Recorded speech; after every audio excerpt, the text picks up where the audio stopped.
ಯಾಕೋ ತುಂಬ ಬೇಸರ ಆಗ್ತಿತ್ತು, ಅದಕ್ಕೆ ಹೋಗಿದ್ದೆ. ಅದು ಸರಿ, ನೀನು ದೇವಸ್ಥಾನಕ್ಕೆ ಹೋಗಿದ್ರೆ ಮನೆ ಸಾಮಾನೆಲ್ಲ ಯಾಕೆ ಚೆಲ್ಲಪಿಲ್ಲಿಯಾಗಿ ಬಿದ್ದಿತ್ತು?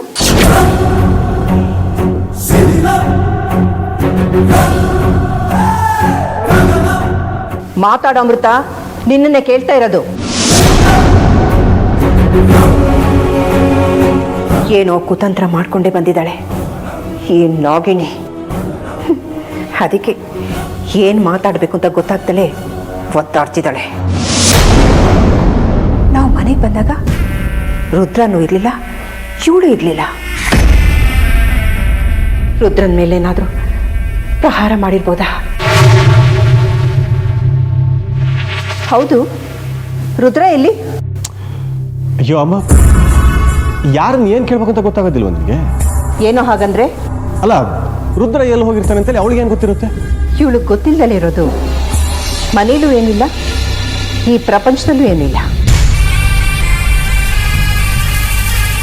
ಅಮ್ಮ, ಕೆಲವೊಂದ್ಸಲ ನೀನು ಆಡೋ ಮಾತುಗಳಿಗೆ ಅರ್ಥನೇ ಇರೋದಿಲ್ಲ.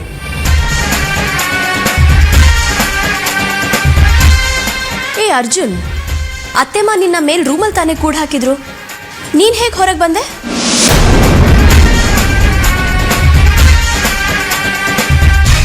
ಹೇಮಾ, ಅದು ನಾನು ನೀವು ನೋಡಬೇಕು ಅಂತ ಬಾಲ ತೆಗೆದ್ನಲ್ಲ, ಹೊರಗಡೆ ಹೋದ.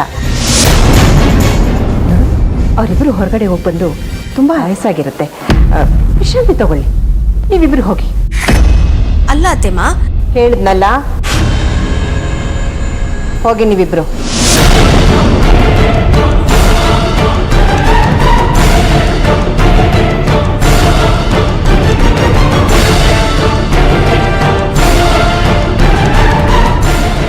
ಅತ್ತೆಮ್ಮ ವರ್ತಿಸ್ತಾ ಇರೋದನ್ನ ನೋಡಿದ್ರೆ ನಮ್ಮಿಂದ ಏನೋ ಮುಚ್ಚಿಡ್ತಾ ಇದ್ದಾರೆ ಅಂತ ಅನಿಸ್ತಾ ಇದೆ.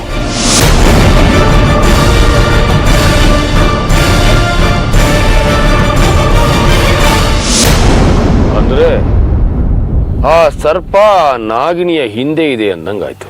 ಅಷ್ಟೇ ಅಲ್ಲ ಬಾಬಾ, ಅವಳು ಎಲ್ಲೇ ಹೋದ್ರು ಎಲ್ಲೇ ಬಂದ್ರೋ ಆ ನಾಗ ಅವಳ ಹಿಂದೆ ಬೆಂಗಾವಲಾಗಿ ಬರೋದು ಸತ್ಯ.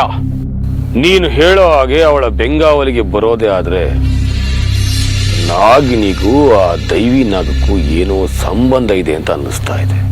ಅನ್ಸೋದಲ್ಲ, ಸಂಬಂಧ ಇರೋದು ಸತ್ಯ ಸತ್ಯ ಸತ್ಯ. ಇಷ್ಟು ನಿಖರವಾಗಿ ಹೇಗೆ ಹೇಳ್ತೀಯ ರುದ್ರ? ಆ ನಾಗಿಣಿ ವಿಷ್ಣುಪುರದಲ್ಲಿ ಅಪಾಯದಲ್ಲಿದ್ದಾಗ ಬಂದು ಅವಳನ್ನ ಕಾಪಾಡ್ತು. ಹಾಗೆ ಇವತ್ತು ಇಲ್ಲಿ ಸಹ ಅವಳು ಅಪಾಯದಲ್ಲಿದ್ಲು, ಇಲ್ಲಿಗೂ ಬಂದು ಕಾಪಾಡ್ತು. ಆ ಎರಡನ್ನೂ ತಾಳೆ ಹಾಕಿ ನೋಡಿದ್ರೆ ದೈವಿ ನಾಗಕ್ಕೂ ನಾಗಿಣಿಗೂ ಸಂಬಂಧ ಇದೆ ಅಂತ ನಿಚ್ಚಳವಾಗಿ ಗೊತ್ತಾಗ್ತಾ ಇದೆ. ಹೌದು, ಅವಳಿಗೆ ನಿರಂತರವಾಗಿ ಸಂಪರ್ಕದಲ್ಲಿ ಯಾರ್ಯಾರಿದ್ದಾರೆ? ಅರ್ಜುನ್ ಮಿನಿ. ಹಾಗಾದ್ರೆ ಅರ್ಜುನ್ ನಾಗನ? ಪಾಪ, ಅರ್ಜುನ್ ನಾಗ ಆಗೋದಕ್ಕೆ ಹೇಗ್ ಸಾಧ್ಯ? ಆವತ್ತು ವಿಷ್ಣುಪುರದಲ್ಲಿ ನನ್ನ ಮೇಲೆ ಪ್ರಹಾರ ಮಾಡೋದಕ್ಕೆ ಬಂದಿದ್ದ ನಾಗ ಗಂಡು ನಾಗ.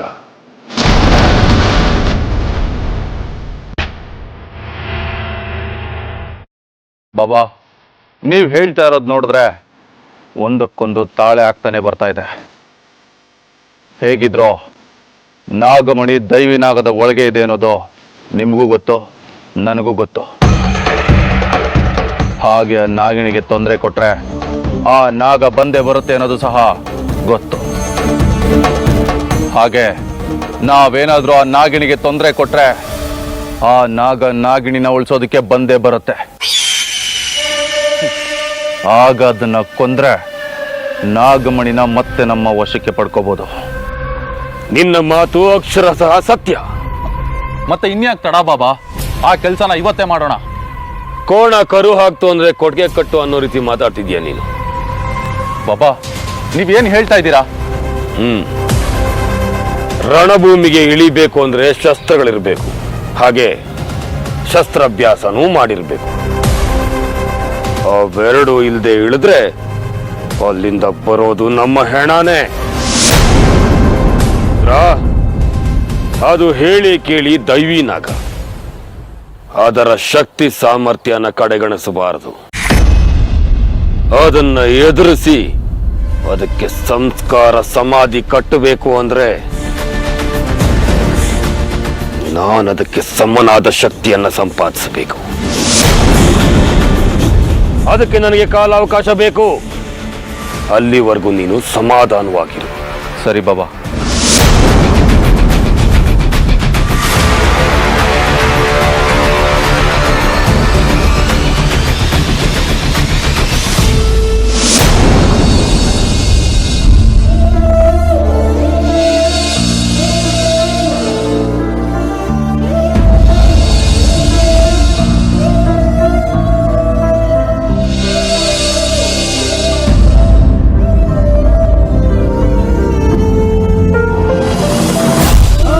ಅರ್ಜುನ್ ಅವರೇ, ಯಾಕೆ ಹೀಗೆ ಮಂಕಾದ್ರಿ?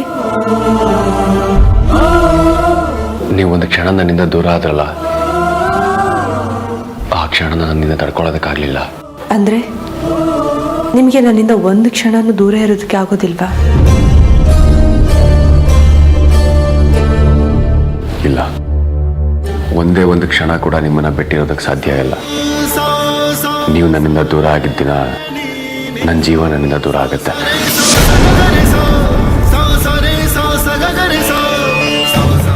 ಅರ್ಜುನ್ ಅವರೇ, ಇನ್ಯಾವತ್ತೂ ಈ ಥರ ಮಾತಾಡಬೇಡಿ.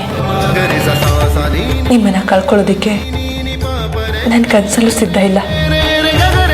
ಇಷ್ಟಕ್ಕೆ ಕಣ್ಣಲ್ಲಿ ನೀರಾಗ್ತಾ ಇದ್ದೀರಾ? ಈ ಮಾತನ್ನ ಕೇಳೋದಕ್ಕೂ ಸಹ ನನ್ನಿಂದ ಆಗೋದಿಲ್ಲ. ಸಾರಿ, ಅಪ್ಪಿತಪ್ಪಿ ಕೂಡ ಈ ರೀತಿ ಇನ್ನೊಂದ್ಸತಿ ಮಾತಾಡೋದಿಲ್ಲ. ಅರ್ಜುನ್ ಅವರೇ, ನೀವು ನನ್ನ ಜೀವನಕ್ಕೆ ಬಂದು ಕೆಲವೇ ವರ್ಷಗಳಾಗಿದ್ರೂ ಸಹ ನಾನು ನಿಮ್ಮ ಪ್ರೀತಿಯಲ್ಲಿ 100 ವರ್ಷ ಇದ್ದೀನೇನೋ ಅಂತ ಅನ್ನಿಸ್ತಾ ಇದೆ. ನಮ್ಮಿಬ್ಬರ ಪ್ರೀತಿ ಜನ್ಮ ಜನ್ಮಾಂತರದ್ದು ಅಂತ ಅನ್ನಿಸ್ತಾ ಇದೆ. ಹೌದು, ಅದೇನೋ ಗೊತ್ತಿಲ್ಲ, ನನಗೂ ಹೀಗೆ ಆಗಾಗ ಅನ್ನಿಸ್ತಾ ಇರುತ್ತೆ. ನಿಮ್ಮ ಜೊತೆ ಹಿಂದಿನ ಎಷ್ಟೋ ಜನ್ಮ ಕಳೆದಿದ್ದೀನಿ. ನಿಮ್ಮ ಜೊತೆ ಮೊದಲಿಂದಲೂ ಒಡನಾಟ ಇದೆ ಅಂತ ಅನ್ನಿಸ್ತಾ ಇದೆ. ಅಮೃತವ್ರೆ, ನನಗೊಂದು ಮಾತು ಕೊಡ್ತೀರಾ? ನನ್ನ ಜೀವನೇ ನಿಮಗೋಸ್ಕರ ಮುಡಿಪಾಗಿಟ್ಟಿದ್ದೀನಿ. ಅಂಥದ್ರಲ್ಲಿ ನಿಮ್ಗೊಂದು ಮಾತು ಕೊಡದೆ ಇರ್ತೀನ? ಅದೇನು ಅಂತ ಹೇಳಿ. ನನಗೆ ಗೊತ್ತು, ಯಾವುದೇ ಸಂದರ್ಭದಲ್ಲೂ ನೀವು ನನಗೆ ಸುಳ್ಳು ಹೇಳಲಿಲ್ಲ ಅಂತ. ಮುಂದೆನೂ ಹೀಗೆ ಇರಿ. ಯಾಕೆ ಅಂದರೆ ನಾನು ನಿಮ್ಮಿಂದ ಅಂತ ನಿರೀಕ್ಷೆ ಮಾಡೋದಿಲ್ಲ ಕಣ್ರಿ.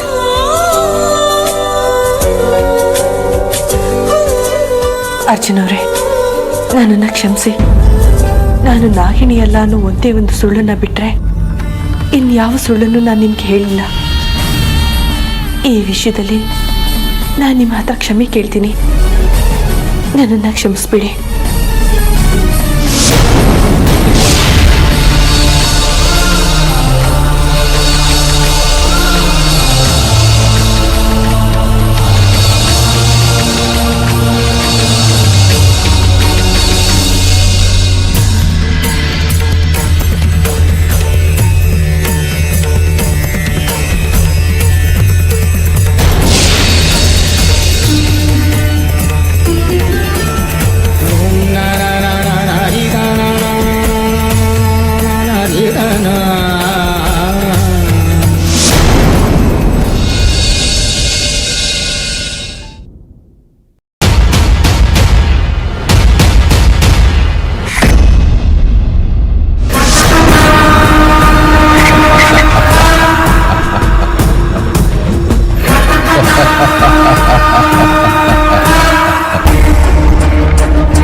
ಸಾವಿನಿಂದ ತಪ್ಪಿಸ್ಕೊಂಡು ಬಂದಿದ್ರು ನಿನ್ನ ಸೊಕ್ಕು ಇನ್ನೂ ಅಡಗಿಲ್ಲ ಅಲ್ವಾ? ನನ್ನ ಸೊಕ್ಕು ಅಡಗೋದು ನಿನ್ನ ಸಾವನ್ನು ನನ್ನ ಕಣ್ಣಾರ ನೋಡಿ ನನ್ನ ಮನಸ್ಸಿಗೆ ತೃಪ್ತಿ ಸಿಕ್ಕಾಗ ಮಾತ್ರ. ನೀನು ನನ್ನ ಸಾವನ್ನು ಈ ಜನ್ಮದಲ್ಲಲ್ಲ, 7 ಜನ್ಮದಲ್ಲೂ ನೋಡೋದಕ್ಕೆ ಸಾಧ್ಯ ಇಲ್ಲ. ಆತ್ಮವಿಶ್ವಾಸಕ್ಕೂ ಅಧಿಕ ಪ್ರಸಂಗತನಕ್ಕೂ ತುಂಬ ವ್ಯತ್ಯಾಸ ಇದೆ ನಾಗಿಣಿ. ನಿನ್ನ ಅಧಿಕ ಪ್ರಸಂಗತನನ ಆತ್ಮವಿಶ್ವಾಸ ಅಂತ ತಪ್ಪು ತಿಳ್ಕೊಂಡಿದ್ಯಾ? ಯಾವುದು ತಪ್ಪು, ಯಾವುದು ಸರಿ, ಯಾವುದು ಧರ್ಮ, ಯಾವುದು ಅಧರ್ಮ, ಯಾರು ತಂತ್ರಿಗಳು, ಯಾರು ಕುತಂತ್ರಿಗಳು ಅಂತ ನನಗೆ ಚೆನ್ನಾಗಿ ಗೊತ್ತು. ನಿನ್ನಂಥ ಮೂರ್ಖನಿಂದ ತಿಳ್ಕೊಳ್ಳೋ ಅವಶ್ಯಕತೆ ನನಗಿಲ್ಲ. ಶಬಾಷ್, ಚೆನ್ನಾಗಿ ಮಾತಾಡ್ತೀಯ. ಉರಿಯೋ ಸೂರ್ಯ ಮುಳುಗೋದಿಲ್ಲ ಅನ್ನೋ ಭ್ರಮೇಲೆ ಬದುಕ್ಬೇಡ. ಆ ಸೂರ್ಯನಿಗೆ ಆದಿ ಅಂತ್ಯ ಇದೆ ಅಂದರೆ ನಿನಗಿಲ್ವಾ? ಜಗದೋದ್ಧಾರಕ ಸೂರ್ಯದೇವ ಅವನು. ಅವನ ಆದಿನ ನಾನು ನೋಡಿಲ್ಲ, ನೀನು ನೋಡಿಲ್ಲ. ಮುಳುಗೋದು ಅಂದರೆ ಅದು ಅವನ ಅಂತ್ಯ ಅಲ್ಲ, ಇನ್ನೊಂದು ಲೋಕಕ್ಕೆ ಬೆಳಕು ಕೊಡೋದು ಅಂತ ಅರ್ಥ. ಅಂದರೆ ಅದು ಅವನ ಆರಂಭ ಅಂತ ತಿಳ್ಕೊ. ನಿನ್ನ ವೇದಾಂತಗಳು ಸಿದ್ಧಾಂತಗಳು ಕೇಳೋ ತಾಳ್ಮೆ ನನಗಿಲ್ಲ. ಒಂದು ಹೇಳ್ತೀನಿ ಕೇಳು, ನಿನ್ನ ಸಾವು ನನ್ನ ಕೈಯಲ್ಲೇ. ನೀನು ಅಧರ್ಮಿ, ಅದಕ್ಕೆ ಹೀಗೆಲ್ಲ ಮಾತಾಡ್ತಾ ಇದೀಯ. ಒಂದು ಹೇಳ್ತೀನಿ ಕೇಳಿಸ್ಕೊ, ಅಧರ್ಮದ ಆರ್ಭಟಗಳು ಹೆಚ್ಚು ದಿನ ನಡೆಯೋದಿಲ್ಲ. ಅಧರ್ಮ ಅಳಿಯೋ ಹಾಗೆ ನಿನ್ನ ಜೀವನ ಅಳಿಯುತ್ತೆ. ಯಾರು ಅಳಿತಾರೆ ಯಾರು ಉಳಿತಾರೆ ನೋಡೋಣ. ನಿನ್ನ ಸಾವು ಸಮೀಪಕ್ಕೆ ಬಂದಿದೆ ಅಂತಾನೆ ಅರ್ಥ. ಹಾಂ, ನಿನಗೆ ಇನ್ನೊಂದು ವಿಷಯ ಗೊತ್ತಾ? ನೀನು ಅಪಾಯದಲ್ಲಿದ್ದಾಗೆಲ್ಲ ನಿನ್ನ ಸಹಾಯಕ್ಕೆ ಬಂದು ನಿನ್ನನ್ನು ಕಾಪಾಡುತ್ತಲ್ಲ ಆ ದೈವಿನಾಗ, ಅದನ್ನು ನಿನ್ನನ್ನು ಸಮಾಧಿ ಮಾಡಿಬಿಡ್ತೀನಿ, ನೋಡ್ತಾ ಇರೋ. ಯಾಕೆ ನಗ್ತಾ ಇದೆಯಾ? ನಿನ್ನ ಸಾವು ನನ್ನಿಂದನೇ ಅನ್ನೋ ಆತಂಕಕ್ಕ, ಅಥವಾ ಆ ದೈವಿನಾಗನು ನಿನ್ನ ಜೊತೆ ಸೇರಿ ಸಮಾಧಿ ಆಗುತ್ತೆ ಅನ್ನೋ ಭಯಕ್ಕ? ಎರಡಕ್ಕೂ ಅಲ್ಲ. ಈ ನಿನ್ನ ಹುಚ್ಚು ಕಲ್ಪನೆಗೆ. ನಿನ್ನ ಕನಸುಗಳು, ನಿನ್ನ ಕಲ್ಪನೆಗಳು ಯಾವತ್ತಿಗೂ ನಿಜ ಆಗೋದಿಲ್ಲ.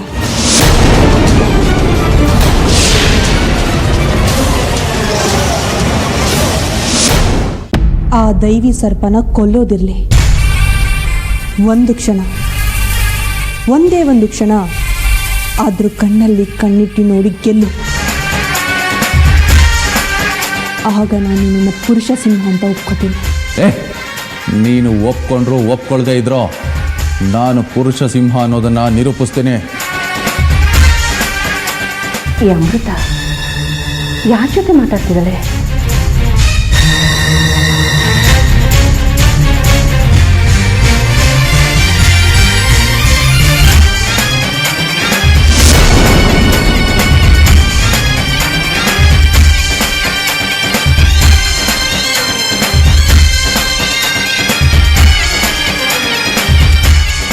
ನೀವಿಬ್ರು ಏನು ಮಾತಾಡ್ತಿದ್ದೀರಾ?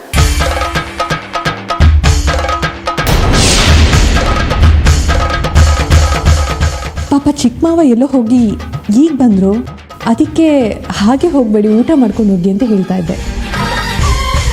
ಒಳ್ಳೆ ಮಾತು ಕೆಲವೊಬ್ಬರು ಕಿವಿಗೆ ಬೀಳೋದಿಲ್ಲ.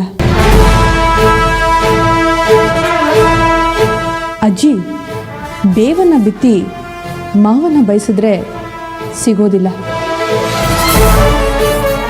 ಹಾಗೆ ಜೀವನದಲ್ಲಿ ಪಾಪವನ್ನ ಮಾಡಿ ಪುಣ್ಯನ ಬಯಸಿದ್ರೆ ಸಿಗೋದಿಲ್ಲ ಅನ್ನೋದನ್ನ ಚಿಕ್ಕ ಮಾವನಿಗೆ ತಿಳಿಸಿ ಹೇಳಿ. ಬರಲಾ ಅಜ್ಜಿ?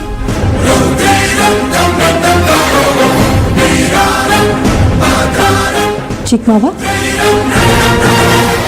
ಬರ್ತೀನಿ.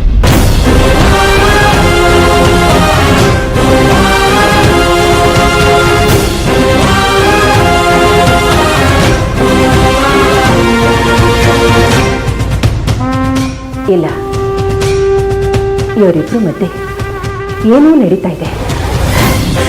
ಅದೇನು ಅಂತ ಆದಷ್ಟು ಬೇಗ ತಿಳ್ಕೋಬೇಕು.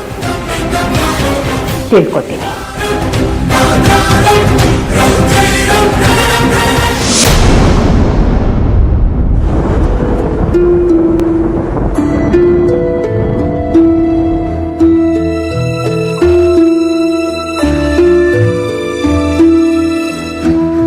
ಅಮೃತ ಅವರೇ, ಯಾಕೆ ತಡ ಆಯಿತು?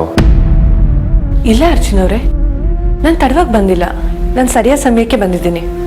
ಹೌದಾ? ನೀವು ಹೋಗಿ ಸುಮಾರು ಹೊತ್ತಾಯ್ತೇನೋ ಅಂತ ಅನ್ನಿಸ್ತಾ ಇತ್ತು. ಪ್ರತಿದಿನ ಪ್ರತಿ ಕ್ಷಣ ನನ್ನ ಬಗ್ಗೆನೇ ಧ್ಯಾನ ಮಾಡ್ತಾ ಇದ್ರೆ ಹೀಗೆ ಅನ್ಸೋದು ನಿಮಗೆ? ನಿಮ್ಮನ್ನ ಬಿಟ್ಟು ಬೇರೆ ಯಾರು ಧ್ಯಾನ ಜಪ ಮಾಡಲಿ ಹೇಳಿ? ನಿಮ್ಮದೇ ಧ್ಯಾನ, ನಿಮ್ಮದೇ ಜಪ, ನೀವೇ ಸರ್ವಸ್ವ. ನಿಮಗೆ ನಾನು ಜೊತೆಲಿದ್ರೆ ಏನೂ ಬೇಡವಾ?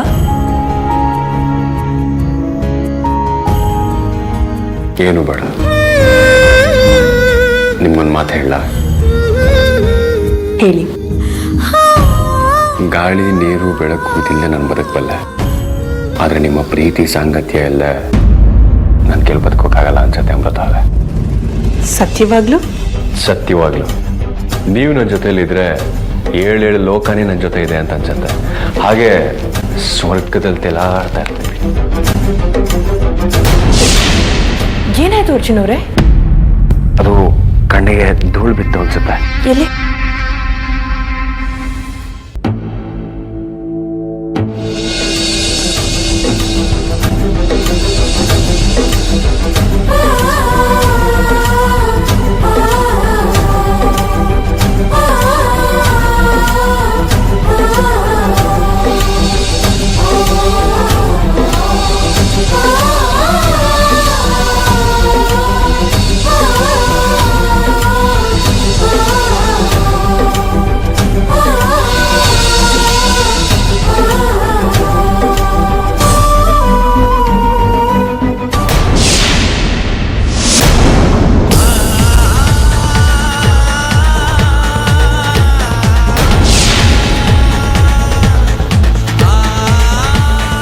ಅಮೃತವ್ರು ಏನಾಯ್ತು? ಯಾಕೆ ದೂರ ನಿಂತಿದ್ದೀರಾ? ಯಾಕೋ ನೀವು ಬೆಚ್ಚಿಬಿದ್ರಿ. ನಾನು ಬಿಚ್ಬಿಟ್ನಾ? ಇಲ್ವಲ್ಲ. ಸರಿ ಸರಿ ಬನ್ನಿ, ತಡ ಆಯ್ತು, ಮಲ್ಕೊಡಿ.